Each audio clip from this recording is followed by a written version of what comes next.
जो लोग बुद्धिमान होते हैं वह जानते हैं कि शब्द हथियार की तरह होते हैं जिनसे किसी को भी बचाया जा सकता है या किसी को भी मारा जा सकता है।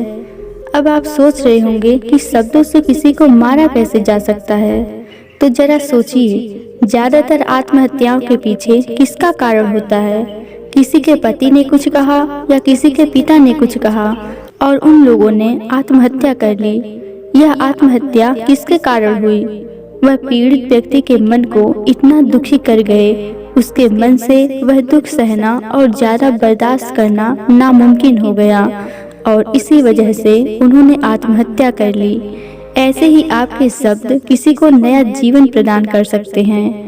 जब कोई आदमी उदास होता है या दुखी होता है तो आपके शब्द उसमें एक नया जोश, एक नया उत्साह भर सकते हैं और एक हारा हुआ आदमी अपने जीवन में एक नई शुरुआत कर सकता है, सिर्फ शब्दों के माध्यम से, हमारी वाणी के माध्यम से। अब तक तो आप यह समझ ही गए होंगे कि हमारे शब्द हमारे जीवन को किस तरह निर्धारित करते हैं, शब्दों में कितनी ताकत होती है और किसी से बात करते वक्त हमें कितनी सावधानी से अपने शब्द चुनने चाहिए। आज की जो बौद्ध कहानी मैं आपको सुनाने वाली हूँ, उसमें आपको सीधे साधे तौर पर कुछ ऐसे तरीके पता चलेंगे, कुछ ऐसी परिस्थितियाँ पता चलेंगी जहाँ पर आपको हमेशा चुप रहना चाहिए। कुछ परिस्थितियों में अगर आप कुछ नहीं बोलेंगे तो वही आपके लिए सबसे ज्यादा बेहतर होगा। इससे पहले कि आप इस कहानी में खो जाएं, इस चैनल को सब्सक्राइब जरूर कर लें। तो चलिए कहानी शुरू करते हैं। एक बार की बात है, एक युवा लड़का एक बार एक बौद्ध भिक्षु के पास पहुंचा। वह काफी परेशान लग रहा था और उसने बौद्ध भिक्षु से जाकर पूछा कि हे महात्मन, मैं अपने आप से परेशान हूँ, अपने आप से दुखी हूँ। बाहरी रूप से मुझे कोई दुख नहीं है, मैं धन धान्य से संपन्न हूँ, मुझे कोई शारीरिक कष्ट भी नहीं है, लेकिन मैं खुद से परेशान रहता हूँ, अपने मन से परेशान रहता हूँ। अक्सर मेरा कोई भी दोस्त मेरी बातों को गंभीरता से नहीं लेता है और न ही परिवार के लोग मेरी किसी भी बात को गंभीरता से लेते हैं। मैं जो कुछ भी सलाह देता हूँ या तो वह लोग उसे मजाक में उड़ा देते हैं या फिर उसे गंभीरता से लेते ही नहीं हैं। मेरी बातों को कोई गंभीरता से क्यों नहीं लेता है? क्यों मेरी बातों पर कोई अमल नहीं करता? क्यों मेरी बातों पर कोई रुचि नहीं दिखाता? क्या कारण है? कृपया मुझे बताने का कष्ट करें और मेरे मन के इस दुख को दूर करें। यह सुनकर बौद्ध भिक्षु ने कहा कि आज सुबह में जब मैं ध्यान करके वापस आ रहा था, रास्ते में कुछ कौवे कांव कांव कर रहे थे और वहीं पर जब मैं चलता हुआ कुछ दूर आया तो मुझे एक मोर की मधुर आवाज सुनाई दी। यह सुनकर अचानक मेरे मन में ख्याल आया कि कौवे कितना कांव कांव करते रहते हैं, कौवे कितना बोलते रहते हैं, लेकिन कोई भी प्राणी कौवे की आवाज को पसंद नहीं करता। मोर हमेशा सही परिस्थिति के अनुसार ही बोलता है। जब भी बारिश होने वाली होती है और बादल गरजते हैं और बारिश होने की आशंका होती है तो ऐसे में मोर अपनी मधुर आवाज में गाता है जो सभी को प्रिय होता है, सभी को अच्छा लगता है। ऐसे ही अगर इंसान सही परिस्थिति के हिसाब से सही शब्द बोले, सही वाणी बोले तो वही वाणी दूसरों के लिए संगीत हो जाती है, संगीत बन जाती है और दूसरे लोग उससे मोहित हो जाते हैं और वहीं पर तुम्हें सब लोग गंभीरता से लेने लगते हैं। और दूसरी तरफ अगर तुम यूं ही बेकसूर हमेशा बोलते रहते हो, बिना किसी बात के बोले चले जाते हो, तो फिर तुम्हें कोई गंभीरता से नहीं लेता, तो उस कौवे की भांति हो जाते हो जिसकी वाणी को कोई पसंद नहीं करता और बाद में तुम्हें दुख होता है कि तुम्हें कोई गंभीरता से क्यों नहीं लेता। इसीलिए अपने शब्दों को बेहद बुद्धिमानी के साथ इस्तेमाल करना सीखो। अगर तुम नहीं सीखोगे तो समाज में तुम्हें कोई सम्मान या कोई गंभीरता से नहीं लेगा। यह सुनकर वह युवा लड़का बोला कि हे बंदे, मैं जानता हूँ कि मैं ज्यादा बोलने की बीमारी से ग्रस्त हूँ, मुझे इतना नहीं बोलना चाहिए, लेकिन मैं अपने आप पर काबू नहीं कर पाता और न ही मैं इतना बुद्धिमान हूँ कि मैं अपने शब्दों को नाप तोल कर बोल सकूं। मैं तो किसी से बात करते वक्त इतना सोचता भी नहीं कि अपने शब्द किस तरह से इस्तेमाल करने हैं। कृपया करके ऐसी परिस्थितियां बता दीजिए जहां पर मुझे कम बोलना है या फिर बोलना ही नहीं है, हमेशा के लिए चुप रहना है। अगर आप ऐसे मेरा मार्गदर्शन कर सकते हैं तो फिर मेरा जीवन आसान हो जाएगा। मुझे ज़्यादा दिमाग और अपनी बुद्धि लगाने की भी जरूरत नहीं पड़ेगी।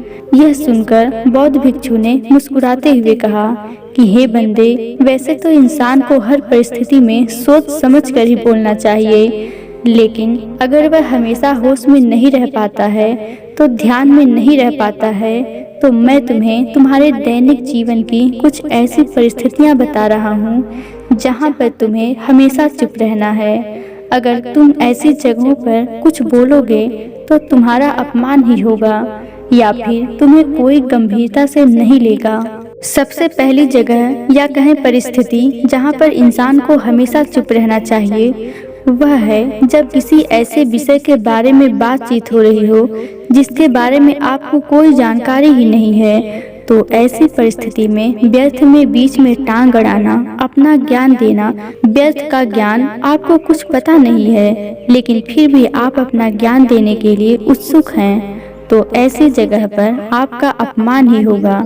जरा तुम खुद सोचो, जब कोई बीमार आदमी अपनी बीमारी के बारे में चर्चा कर रहा हो और उसको औषधियों के बारे में कुछ भी ज्ञान नहीं है, लेकिन आप फिर भी व्यर्थ में बेकार में उसे ऐसी ऐसी औषधियाँ बता रहे हैं जिनका उसकी बीमारी से कोई तालमेल ही नहीं हो, तो ऐसे में अपनी प्रतिष्ठा आप अपने हाथों से गंवा रहे होते हैं और उसको पता ही नहीं होता है।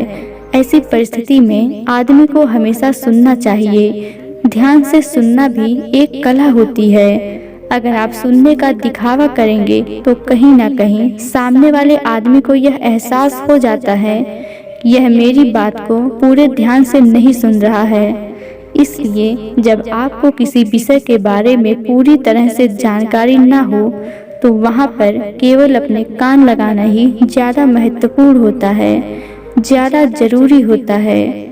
आप उस इंसान की बातें ध्यान से सुन सकते हैं और इसी बीच आप दोनों के बीच एक संबंध पैदा होगा और वह संबंध सच्चा होगा क्योंकि आपने उसकी बात को बड़े ही ध्यान से सुना है और इस बात का पता सामने वाले को भी होता है।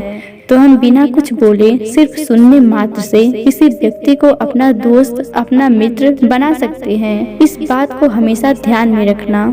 दूसरी जगह है जहां इंसान को हमेशा चुप रहना चाहिए, वह है खाना खाते वक्त। खाना इंसान को हमेशा चुप रहकर खाना चाहिए, मौन होकर खाना चाहिए। महात्मा बुद्ध और उनके शिष्य हमेशा चुप रहकर भोजन करते हैं, शांत भाव से भोजन करते हैं, परिपूर्ण होकर भोजन करते हैं, पूरी तरह से करते हैं, एक एक टुकड़े का स्वाद लेकर भोजन करते हैं।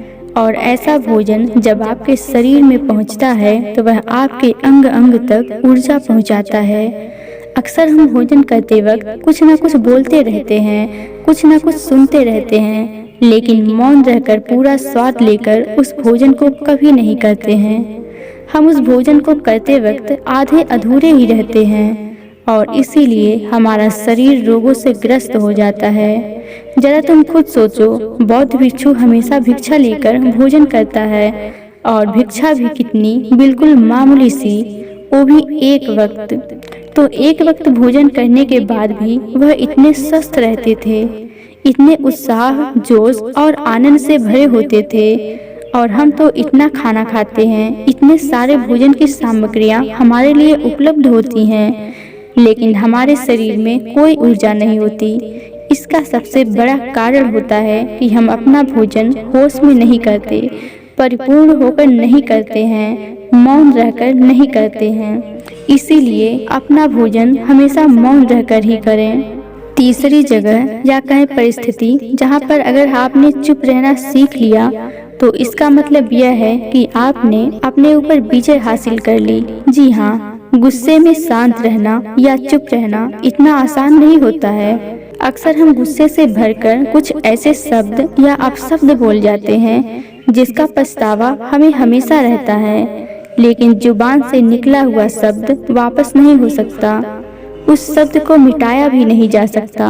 वह जिंदगी भर हमारे दामन से जुड़ चुका है और वह गुस्से में बोला गया शब्द हमारे चित्त को समय समय पर बेचैन करता रहता है, दुखी करता रहता है।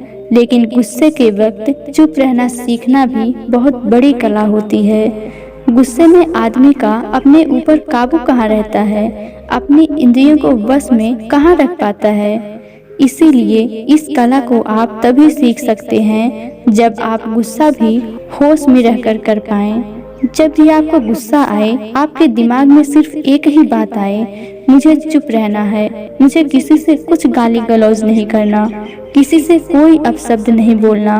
और जब यह विचार गुस्से के साथ जुड़ जाएं और धीरे धीरे आदत बन जाता है, तो आप अपने गुस्से को भी काबू में करना सीख जाते हैं। जब भी कभी गुस्सा आए तो फिर कुछ बोलने की बजाय कुछ शारीरिक व्यायाम करना शुरू कर दो।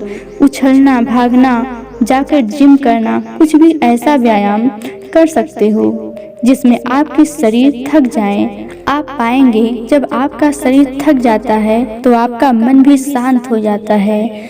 आपने उस गुस्सा को एक सकारात्मक रूप दे दिया और यही बुद्धिमान व्यक्ति की पहचान होती है, जो दूसरों के तानों से भी अपना घर बना लेता है, अपनी कामयाबी के रास्ते निकाल लेता है। वही सच में बुद्धिमान आदमी है। जो जहर को भी दवा बनाकर इस्तेमाल करना सीख जाए, वही असली बुद्धिमान होता है। चौथी जगह जहां आप चुप रहेंगे तो आपके लिए वही सबसे ज्यादा बेहतर होगा, वही आपको सम्मान दिलाएगा।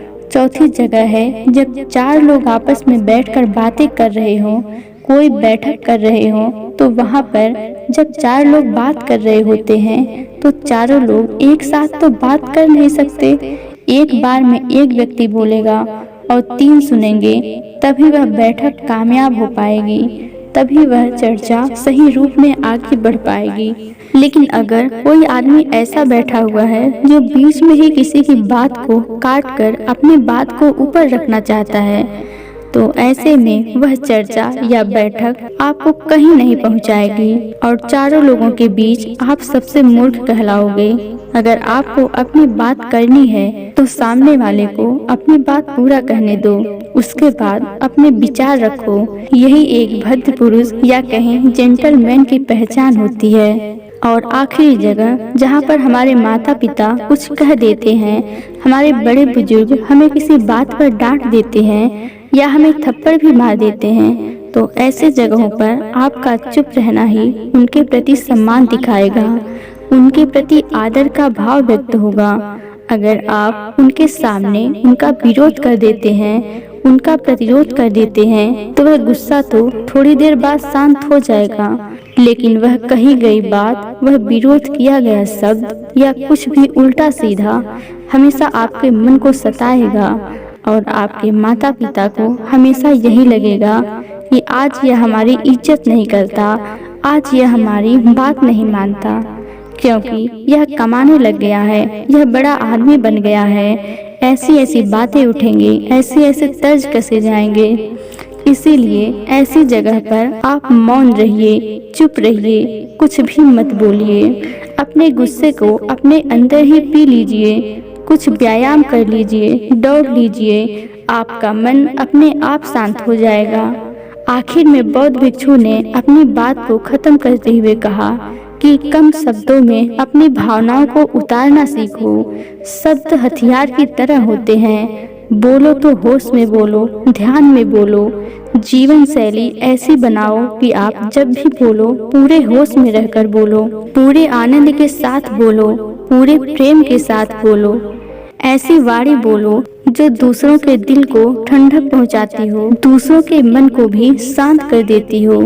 और वह तभी संभव है जब आप प्रतिपल होश में रहकर बोलें। इसके बाद वहीं वह लड़का बौद्ध भिक्षु के सामने नतमस्तक हो गया और उनको प्रणाम करते हुए अपने घर वापस लौट गया।